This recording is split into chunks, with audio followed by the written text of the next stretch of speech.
Well, I mean, speaking of COVID, I was interested to get your thoughts on this because obviously all eyes have been on our global leaders this year and I guess their brands. You know, we've had Jacinda Ardern, Trump, Morrison, Biden, Boris Johnson, Dan Andrews. They've all had very different styles of leadership and very different approaches, I guess, to handling the virus.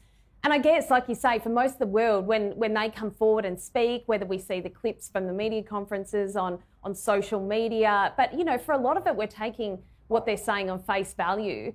What actually goes on behind the scenes in terms of handling PR of this magnitude? Like, how demanding would the pressure be for those media teams and advisors?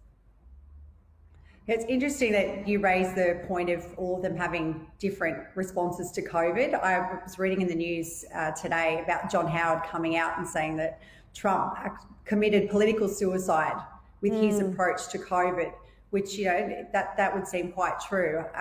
Look, I've never been in one of those roles. So for me, I do find it a bit difficult to actually comment exactly on what it would take to be in that role. But I do have friends and colleagues who work in quite senior media positions within government, and it's extraordinarily tough. They do long hours, they work through the night, the media is constantly changing, they've got to keep up with that. And also the public's perception of somebody in such a high profile position like Scott Morrison or, you know, Donald Trump or Jacinda Ardern is that they need to have all the answers. They need to know everything. They need to be across everything. They need to understand every reaction or thought process within the community, and they need to address that and come out and do a really good job. So, you know, I liken it a bit to business. So in a business, as you scale and you grow, it's impossible as a leader or business owner to be across absolutely everything.